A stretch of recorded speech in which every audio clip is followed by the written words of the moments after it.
Welcome to the Cybersecurity and Cloud Podcast, where we hear the stories of information security professionals.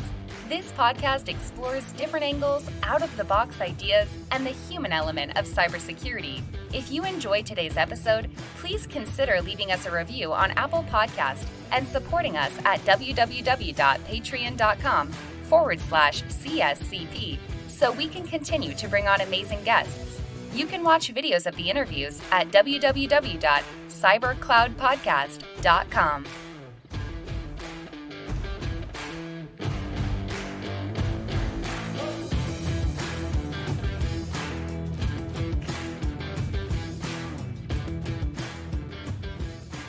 Hello everyone, we are back with the second part of this second season, and today we have a special guest, a friend, Emma Heffernan, that is coming and discussing with me about starting in cyber. She's a cybersecurity student. She just embarked in the Twitter space, in the cybersecurity space. So we explore a lot of in and out on how to start in this field, what to look at, and how to expand with the community, get engaged, and really get the best out of the community to get ahead of everybody else. And because it's a very competitive job, especially at the beginning, I hope you really can get everything that we can squeeze out of Emma.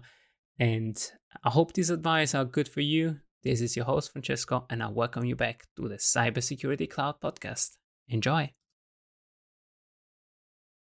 All right. Hello, everyone, and welcome back to the Cybersecurity and Cloud Podcast. This is your host, Francesco, and we have the absolute pleasure to have a new, almost finalist, but well-commended winner of the SE Media Award, Emma Heffernan.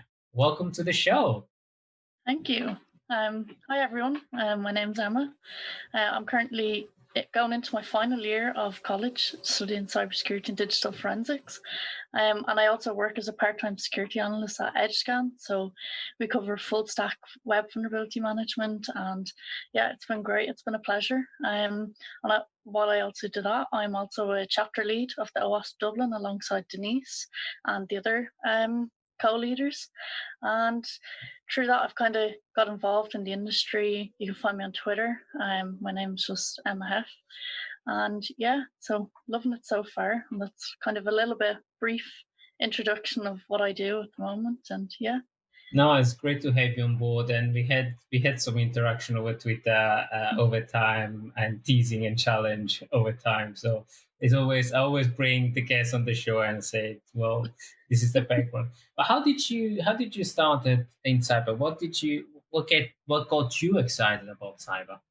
I think like 4 or 5 years ago, I was in secondary school, and you're naive and you don't know what you want to do. And I always wanted to be a maths teacher. Like that was just my goal, maths or just a teacher, Well, close enough. Math and cyber, you can get stuck in cryptography. My major is actually math, not cyber. Yeah. Well, it's a double major, cyber and math. So it's close enough. Yeah, like it's been useful, like having the interest in maths. And then through that, I've done cybersecurity camps. So they were kind of for, students just trying to join college and not sure what they wanted to do. So got involved with that. And that was, it was a massive eye opener to what the industry has. And, the lack of women was a bigger part as well to play. So, came to like the end of the year for college and our school and, picking what college you want to go to. And I just fell into one course and, I've loved it ever since. So that's kind of, I started, through like a general mainstream, but through that, like jumping onto Twitter and getting in with the industry was a massive one.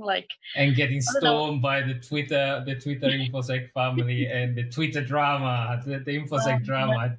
Yeah. You got already a taste of the InfoSec drama, or it spared you for now? Just a little bit. You see the drama on Twitter though, but you just kind of you shy away from it. You don't get involved, and it's just that's the trick. That's the trick. Don't get involved in the drama. Otherwise, you're gonna. It can get overwhelming very, very quickly. Yeah, like I think I'm only on Twitter, InfoSec Twitter, in the last year. Like I never knew how to use Twitter. I didn't even know what a retweet was until last year. So it's kind of I've grown between now and then. So yeah. No, you grown pretty fast, pretty Yeah, well. like, I So think if anyone was going to do anything or looking to join into the industry, just get yourself onto Twitter and find the good people and get involved, because that's it's a massive deal. Like, I wouldn't have found yourself if I hadn't have gotten in touch through Twitter or finding other people through Twitter. So it's true. a benefit, Yeah. And network is absolutely key, especially for the new joiner. I tell all my mentee, just always curate your network, because it's what's going to land your next job, even if your CV doesn't go. Yeah, like, we're in lockdown at the moment, so there's no conferences to do networking or. Well, there is a lot of conference happening, but they're all virtual.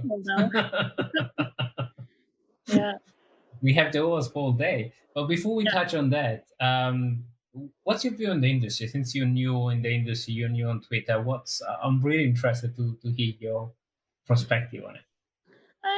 I think for now it's kind of, you'll find the good people. You'll know who the good people are if you're using Twitter as such. And the people that you want to listen to. Sometimes you have to remember, like, you can trust people, but verify what they say is a massive phrase to try and keep in your head, and always be wary of who you're talking to. Like, you could be talking to a future employer, so it's important to remember whatever you post on social media is going to be out there. Or you speak to someone at a conference, you don't know, they could be your boss in 5-10 years, and you kind of have to keep that in your head. Regardless of who these people might seem to you, they could end up being someone that you're trying to get that one job that you want, or jobs. Like, looking at the industry, I think it's the best industry to be in, and especially in times like now where you can work from home, and it's not every industry has the privilege to do this. So it's good. The industry, like, from my eyes looking into it, I don't know, if I had went into maths teaching, I wouldn't be here talking about cybersecurity, so it's kind of well, maybe you would have started the math security podcast. Oh no. Yeah.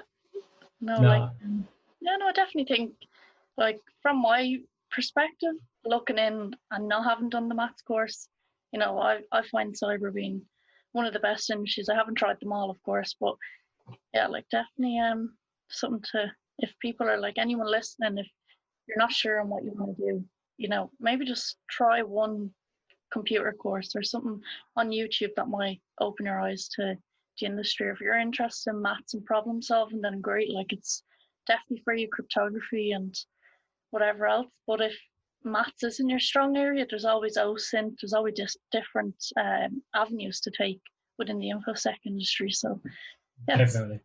Yeah. And you don't need to be actually a math specialist. You can be from psychology, you can come with social engineering, or you can come from police with forensic. You can come with an inquisitive mind and start anywhere. I mean, I was binge listening all the Darknet Diaries, because one show after another, and you see how varied this industry is and how many people start and where they land to, and their journey is completely different. You go from hero to zero to hero back again in like nothing. Or you look at some of the top security professionals, and they 100% haven't gone straight into cyber. They've either gone into music and come back out the other end and been a network engineer, or they could have been something completely different. So there's always ways around what you want to do. And the other thing you have to remember is you don't need a degree in the industry. There's a lot of people that don't have one, and that's not to encourage not to get a degree, but it helps. It helps up to a point. But that doesn't mean that without the degrees you can't get in. But it definitely helps. Yeah, definitely. Unfortunately, we're still biased by the CISP, now equivalent to master. And I'm gonna stop the conversation there, because I think we discussed in at least 3 of podcasts this thing. I think we cover it extensively. But aside from that, is the craziness of asking that to a new starter, a new joiner. I think it needs to be a bit more pragmatic and practical. And you don't need a degree to get into the industry. No. Or, like, other things you need to remember is going to security conferences is a massive deal. Like, for me, I went to one security conference last year besides Dublin, and I met my employers now at the conference, and they offered me an internship, saying, "Oh, we're looking for someone, come do 3 or 4 months with us." And through that, I ended up becoming a part-time security analyst while I was studying. So it's definitely have its benefits going to conferences and meeting all these people. So yeah, I don't know, the industry at the moment, I think it's buzzing. It's definitely very buzzing. positive. Yeah, and just everyone's friendly. Like even on Twitter, you can see it. People are always willing to help, or if they don't have the answer, they will definitely try and help you find the answer. So don't be afraid. Put yourself out there as like a And that's what we started with Tanya, hashtag AskInfoSec and hashtag Mentoring Monday. That now has moved to Cyber Mentoring Monday because somebody took over the hashtag. Yeah, well, high demand. So yeah, and definitely Cyber Mentor Monday is it's definitely one to get involved. I know I've got involved with trying to help people with CTF events. So there was a woman reaching out, "Oh, I'm looking to get started." So I reached out and offered her help, and now she's flying away. She's loving doing captured flags. Or I also got involved there recently, about 2 weeks ago. So I opened up a Discord group and I made a whole channel, and invited everyone to come along, and we'll do CTFs together. And just so that it's a daunting experience anyway when you start in the industry, or you're looking to just find some buddies, and it's and it's great, and it's great to give back to the community. It's great the fact that, as you're saying, you're doing exactly what's right. So demystifying I can't mentor because I'm not a super expert. It doesn't matter. It just give the knowledge and grow with other people and teach each other out. So mentoring is a little bit of a body-to-body exercise, and people growing together, as well as the more traditional mentor that has a bit more experience than you and guide you through. But that doesn't stop you from doing what you do. It's absolutely perfect. I think you need to link and collaborate with everyone. It's one way you're going to grow and learn. You're not going to know it all, regardless who you are. You might be the expert, but we never stop learning in this industry. There's always new exploits, new technologies involved, and so it's also, if you get into cyber, never stop. You will never stop learning. If there is one thing, it's cyber, because you need to know a little bit, a mile wide and an inch deep of everything. Yeah. I think was it the CS motto? I think it was the CS motto. It's like a mile wide and an inch deep. You need to know a little bit of everything. Yeah, and it's definitely I think college for me, that's really shown me kind of, we've got a broad spectrum of what to learn and what we should know, or things that we should delve into. And I think it's important to have an understanding of each area. So it's definitely important. Thank you for saying that. College shows you the depth, and then you choose your path. But I think it's definitely because I'm doing the undergrad at the moment, so 4 years of my level 8, and then I'll go on and do my master's, and that's when you're going to delve in and be like, "Oh, I want to do cryptography," or "I want to do OSINT," or whatever you want to do. You just narrow it into yourself, whatever you feel comfortable with doing. But yeah, it's a tough call to make, though. It's hard. You're going to spend 2 years at this one topic, so you need to make sure you love what you do.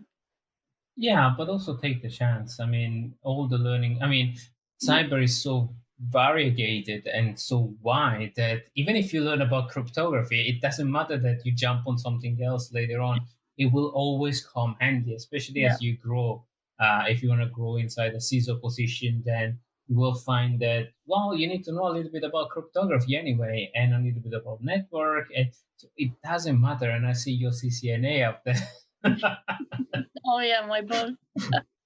I have a whole shelf. I used to be a Cisco trainer, so yeah, it's my Cisco 31 days. It was just because we were doing the Security Plus course as a part of the modules this year. So my dad had the book, from studying and doing networking, so it was handy.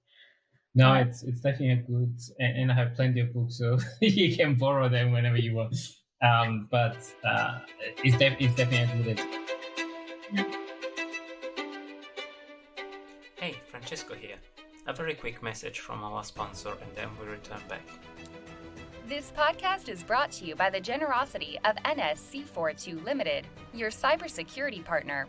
Cybersecurity is complex and different for every organization, and you need the best tailored service to make sure your customers' data is safe and sound, so you can focus on what's important, focusing on your clients and bringing the best and safest experience. NSC42 Limited can help you during your cloud transformation, cybersecurity assessment for your compliance checklist on premise and on the cloud. Want to know more? Visit www.nsc42.co.uk to get your free quote. Learning about stuff, being curious, and being inquisitive, I think is the quality that you need to be in this field. Is what gonna make you good cybersecurity. And I was discussing with one of my previous guests in the previous podcast about you can join the industry because for the money, because there is good Yeah. money in the industry, but in order to display excellence, you need to be really passionate because you need to dedicate a lot of time in research, learning, studying, continuously updating. And if you're not passionate about it, it's going to be really hard to put all that time. Yeah, What do you I think?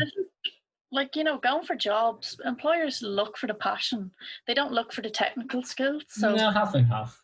Well, yeah, I think it's mostly you need to show that you're willing to learn, and if there's something thrown at you, you need to throw yourself deep in and just do it.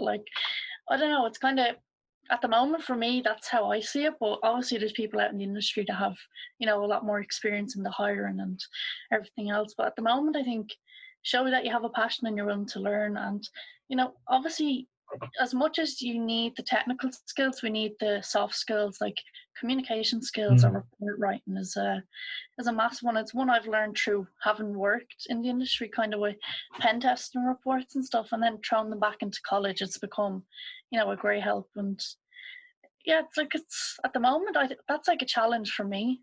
Trying to Soft skill.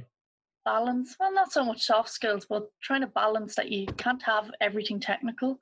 You need to have the communications. If you can't write what you found in a document or in a pen test or whatever, what good is that to anyone, So, yeah, I don't know. Not only that, but presenting it, discussing it, winning the attention.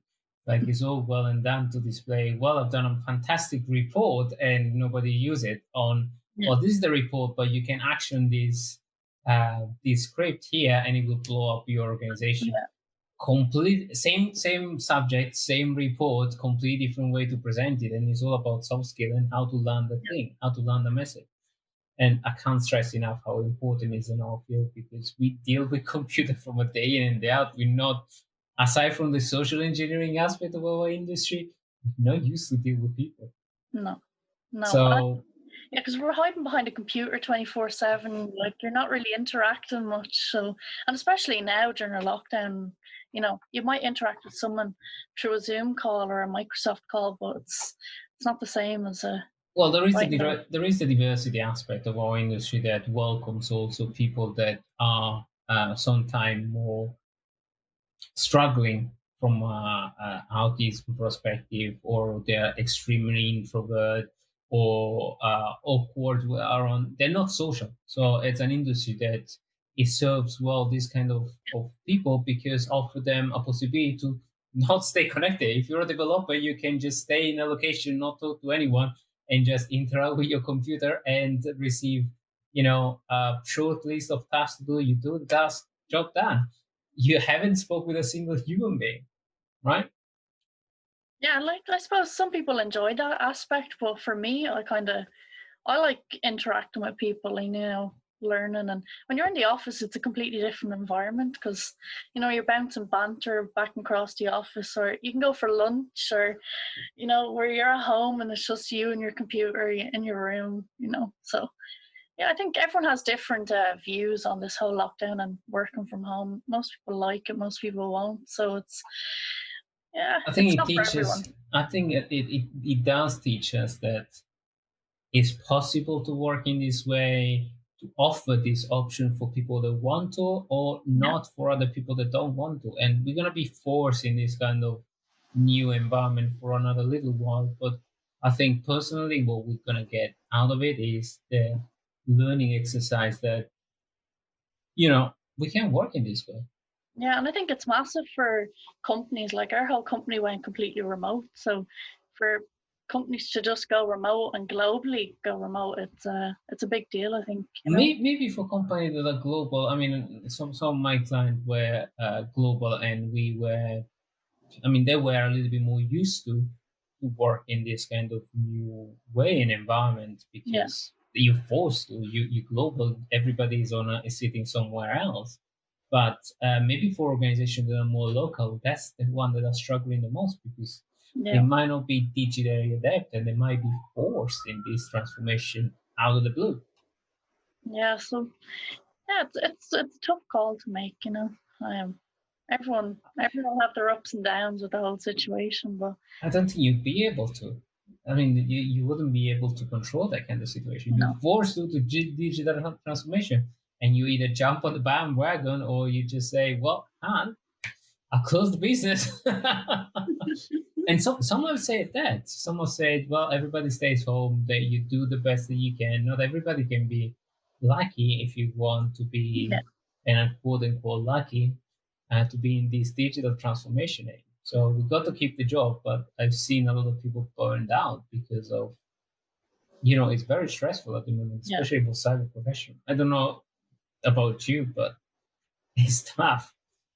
I think it's tough for people that own their own companies, and you know, because they're small and they have to do on-site work and stuff. It's a big loss because, you know, that's one of your clients if you have to go on site or whatnot. So I know a few people that their business has kind of been ruined in that sense. Yeah, we'll get there though. I think we're all on the right track, and tech is just, you know, it's incredible that people will just reach out, and if you need help, they'll try and help where they can. And yeah, so I think we're getting Good there. positive attitude. I like that fact. Good job, Emma.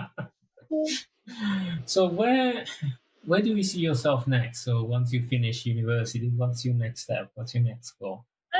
I think I'm going to go back and do my master's degree just because, you know, I have all the time in the world to do everything else. And I'm straight and narrow. I want to get the doctorate, but I'll probably have to wait a couple of years after, you know, just get more experience under the belt. And yeah, I think master's is next on the card. If not, I'll probably take a year out and work in the industry for a full year and then go do the master's. I'm just waiting to see if one of the courses opens up in one of the big universities here. So wait and see what happens there. But at the moment, I'm kind of open-minded. I'm not 100% sure what I want to do. I'm kind of like I'm following Mick Moran's journey. I like the way he went, you know, from the Guards then up into, you know, a national. He's out in France, I think now. So he's kind of an inspiration. Or like, do you want to go to the pen testing side or the forensics or, you know, some CSI sort of stuff? I don't know. So at the moment, I'm just looking at the industry. Yeah, looking to see which I like the best.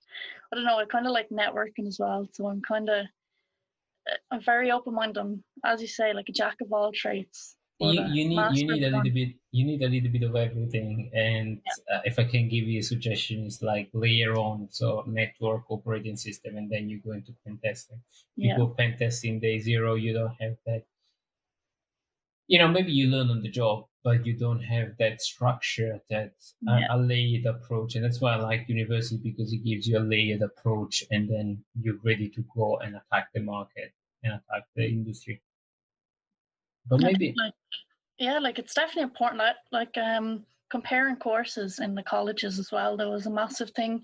You know, I'm talking to some of the girls out in America and then looking at the Irish curriculum, and it's very different. Like they're very focused on either doing one section of InfoSec or you do all sections of InfoSec in Ireland. So I think we're lucky in the sense that we get everything, whereas some countries actually they just delve straight into, you know, let's just do pure forensics or digital forensics as such. But I think US is more specialized, is more focused on engineering, and with the good and the bad that comes out of it.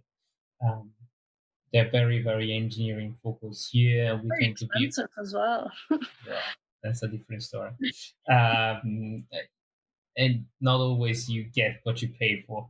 Yeah, that's true. Close bracket, especially in cyber where or in IT where all the information are out there, just structure and guidance of a certain training. That's what you get. But let's not get political with US and Europe and who has the best. Yeah, not a competition. No, it's not. You just study in the country you are, and it's also back to the networking and opportunity. If you want to work in the US, you have massive opportunity. If you kind of study there, it's easier. I think, you know, a lot of Americans love Irish people, so it's like, you know, you have all these American companies getting in touch through LinkedIn, and you're like, oh, not really, don't want to say interested, but at the moment it's just not the time or the place. You know, you kind of have to take what's within your country and then delve out. Or some people I know have actually emigrated abroad to Australia, so I don't know, like, it depends on where the jobs are, really, isn't it, though? So Yeah, I mean, I don't think Ireland is going to be short of job anytime soon, especially with all the tech company down there yeah, because like, of you don't you realize it though. If you go into Dublin, you actually don't see how many tech companies there are until you kind of start going up different avenues and you see Google and Facebook and Amazon and all these other big global companies. You know? without going into Brexit is the only safe way to right now being in Europe and in an English speaking country. And Yeah, also, by the way, is tax efficient for them. So they kind of like them all. So I have a lot of friends down in AWS down in Dublin. So oh yeah, yeah, no, yeah, massive space down there. yeah. Like AWS, it looks good. I've been in there for a few OWASP events and stuff. So it's a very small building though. It's only 2 floors, and then they have a separate building with Not another. the data center though. Huh? The data center are quite massive. Well, yeah, like I think it was the areas I was in. They just seemed, you know, I think there was 200 people on one floor, and the floor just looked tiny. So it's They not used to work office space, so AWS tends to be very, very distributed. Everybody working from yeah, home is one of those companies try to optimize the cost and use the office just as a representation. yeah, And that's exactly. what a lot of companies will end up doing nowadays. So sorry for the landlords. So Twitter, and how did you get involved? How did you start? And then we touch on was who was the first one that dragged you? It's like get yourself a handler, just get on Twitter, interact with the community, and what did you got out of it?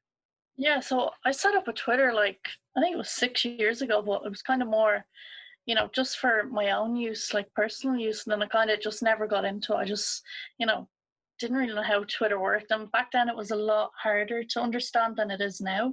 Mhm. So kind of, you know, I left that. And then once I got into my end of second year, I was like, you know, I'm just going to start Twitter again and just, you know, interact with people online. And going to conferences, I was able to like put up a snap, oh, you know, like I'm at such and such, whatever, Wahoo, or, you know, and that was kind of what lifted me. It was kind of like, oh, sure, like everyone likes to see what you're doing. And you know, it's fun to engage with people. So that's how I got really started, is going to conferences and just not blogging about them, but you know, just taking snapshots and throwing them up. And then I kind of over the summer, it was just, I don't know, I was just bored out of my tree, so I kind of just like Over Twitter. yeah, and I just jumped onto Twitter and I was like, right, I'm going to start engaged and following more people, interact, and you know, by the time you knew it, you were engaged with people in the US or you know London or just people outside your circle in Ireland. So it was nice. And then at the end of, so let's say about September last year, I met Brian Honan up in Mhm. the college campus, and I got talking to him. So he was like, "Oh, you can come and speak." He runs IrishConf. That's like an Irish conference here about Tell me security. more. Actually, it's one of the comps that Stands uh, I don't know. Tell me more about the Ireland conference, the oh, the Ireland Ireland conference. InfoSec. Oh yeah, like InfoSec here is it's very small. Like I don't even know. There's a lot of people in Dublin. Like Mhm. so anyone that's within my college course would be mainly InfoSec, but you don't hear about many Irish hackers. I think there's probably 3 or 4 that actually went global. But InfoSec here is very small. So like trying to get a CTF team, I think we only have 20 CTF players in the whole island of Ireland. So it's tiny. And most of those people are like 24 plus, but you don't have any younger students, like, you know, anyone that's like 18, 19, 20. Because when we do the European Cybersecurity Challenge, you need people that are from the age category of 15 to 20 and then 20 to 25. So it's very tough for us to get the end bracket. But yeah, like InfoSec here it's tiny. Like in But you Brian have the Holman, opportunity. Then you have the opportunity now to grow it. yeah, like I started a network there last summer, like end of last summer, Humans of Cyber. So that was basically more to engage students with the professionals, and anyone that's looking for a career change to just jump on board and everyone just meet one another, because it was kind of a bit daunting going to massive conferences and not knowing anyone. So it was nice to just have some sort of thing that absolutely no one knew each other, but you came out knowing probably 10 or 5 or how many people that you met. So it was nice to see. And a lot of people were actually people that had never done cybersecurity. They were someone that came from business, or someone that just wanted a career change. Maybe they'd done research or something. So yeah, it was nice to see everyone come together. And then Brian Honan jumped on board and he tried to get as many cyber students involved. So he was a big advocate for myself. Like he let me speak at his event. So that's kind of what got me really starting my name out there, meeting like Graham Cluley, and a lot of the stars in the industry as well. So I think if anyone's going to do anything, just jump on Twitter. It's not just jump on Twitter, but do all your outside learning. And somebody's going to lift you up. It's an industry where people help each other out. Yeah, and if you're from Ireland and you're looking for people to hop on, we started our own CTF team there recently called Crack the Planet. So it's like crack is in the Irish spelling. Just to keep the Irishness in it, and I think there's only like 30 of us in the entire group, so it's a very small community, but it's nice because everyone gets to know one another. So yeah, like I don't know, Irish InfoSec needs to be up a rank. Like looking at the UK, I think they're getting millions to go be trained. Cybersecurity teams anyway, they get millions trained, where Ireland get nothing. We rely on sponsorship from companies, and it's tough because you can't keep an InfoSec community alive here if you don't. And a lot of people travel to the UK. Yeah, the UK is a massive one. I know a lot of people from here emigrate to the UK just purely because there's not enough resources here for us. So unless you go to a college that does like just security, you're kind of lost, So but it's nice. It's a little bit nice of people to maintain their foothold and to say, well, I'm going to grow the community here. And I left Italy and the Italian community a long time ago. Little bit of regret, but my heart is mostly English. Half English, half. And I say English in the broader term, not British, not Irish. Like I'm half English, half Italian. And I think that's another thing. Like we were talking about, just like I have a group with 3 girls, and it's just we all chat about how it's different for people in different countries and what they do, and cybersecurity is just not a thing in Ireland. And the UK, you see a lot of people on Twitter from the UK, or the US is a big one as well. So US is very engineering focused. UK is mostly on GRC, risk and control, and then you have some pen testing company. But it's one of the key driver. A lot of other countries don't. They're not too much into InfoSec as in the same way we are. We're very focused on IT as one of the industry, specifically on service. Hence why it's natural for England in the broader term or the United Kingdom to grow. I want to say something, but I totally forgot the point to make. And I totally lost it. It always happens. Lack of sleep. Yeah, totally good. Actually, yes, diversity. Thank you. we just been out of the SE Media diversity champion, and what's your view on diversity? I'm a big advocate, so I'll try to put here and there. What is you mentioned before that you see very few women in InfoSec taking part in it. What's your view from a student perspective? Are people encouraged or not? I think people are afraid. I just, like for me, when I started the course, I was, I think 2 or 3 weeks into the course, and I didn't like it. I was, a lot of guys on the course, and you're kind of intimidated by those.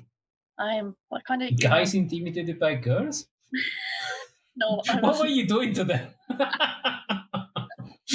I'm joking. No. It's just like, I think that's a massive role, if you're the only woman in the class, it's going to be intimidating because you feel like you have to show yourself or prove yourself that you're worthy of where you are today. So that's, yeah, like I don't know, it's hard to pinpoint what the issue is. I think women are just afraid in general, or they don't being like told. Maybe we need to create a bigger environment where we encourage them from the very early stage, so that it becomes the new norm. It's like it doesn't matter if you're a man or a woman or whatever gender you want to identify with. It's comfortable because you see other people. It's human psychology. It's like I see a woman, a woman, a woman. I feel comfortable because I'm in an environment that it's kind of your brain says it's normal. If you see anybody else around you from a different gender, I think your brain naturally trigger the fact that something wrong. So you feel uncomfortable. Yeah, like through college, I've definitely learned that, guys actually aren't intimidating. They want to help, but they just feel like, I think they're intimidated by you. If they see you doing well and they feel like they should be doing just as well, then it's kind of, oh, I better, it's a tough call to make. I definitely think women are just, there's something lacking there, or they feel like, tech wasn't made for them, or, can't get their nails dirty or whatever, it's a and there is nothing wrong with painting your nails and being in tech. You can be absolutely into fashion, and we saw Alyssa and the fashion group. So there is nothing wrong. You can just be as feminine as you want and still be a super cool tech person.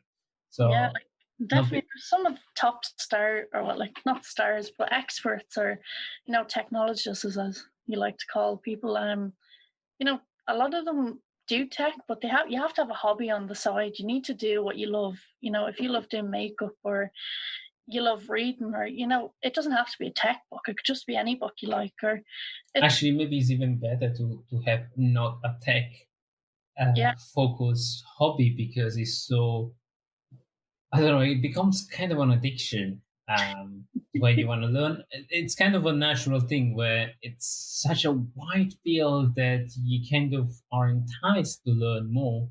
But then on the drawback, you kind of spend all your time in there. So it's kind of catch-22, where you really want to have a hobby outside the tech world, because it drives you away from PC or from whatever you are on all day.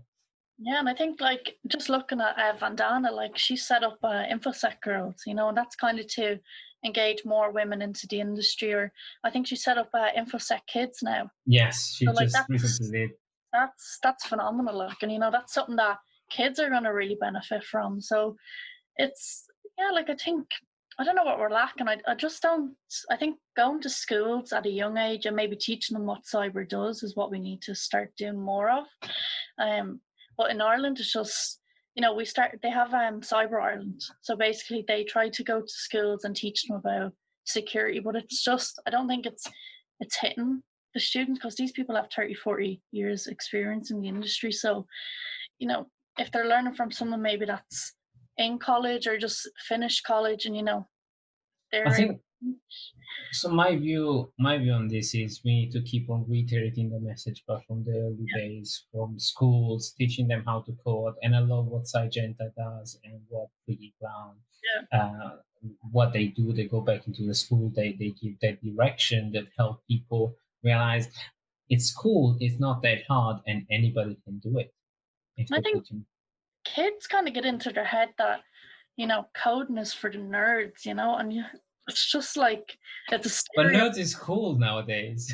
Yeah, exactly. Like, anyone that reads a book is a nerd, so it's kind of, it's a hard one to pinpoint. But if you could code, if I had a code in school, it would have been such a great help, because you're in college now, and first 2 years were all coding. It was just primarily like development and stuff, and now you go into third year and there's like no coding, and it's kind of, you're gonna have to go learn it yourself. And I think definitely hitting them at a young age, not just women in security, but I think everyone. I think we need more diversity from all cultures as well, and nationalities. So it's one that's going to take time. They said by 2020 we'll have diversity of 50-50, but we're still here. No, we're way behind. And I think a lot of people mix up the statistics to bump it up. I definitely see a positive push and input with all these awards. So the message and the vehicle for the message, I think, is right.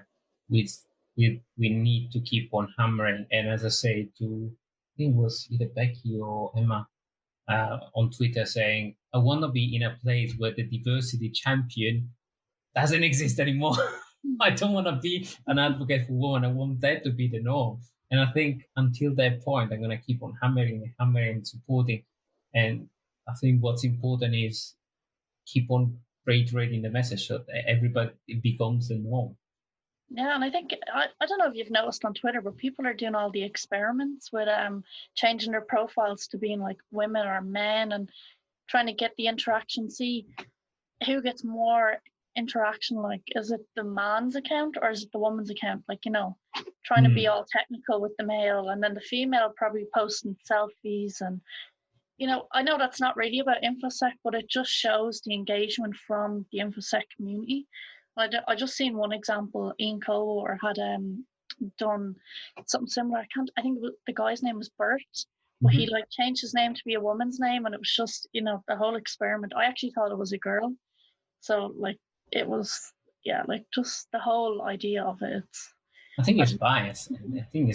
And a guy is still a guy, despite it is in infosec or in any other industry, and we're driven by primal instinct. So you can't erase that. No, no, it's definitely. It's just like one observation I've made through Twitter is like women do get more engagement, I feel, on Twitter, but sometimes it's not for the right reason. Sometimes it is because the selfie been posted or whatever. Guys just being weird.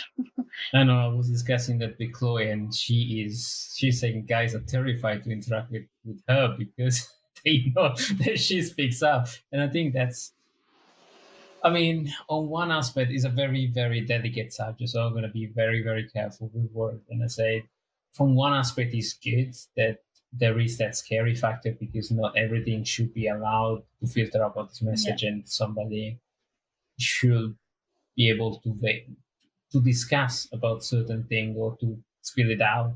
And from the other, it's good to know the boundaries.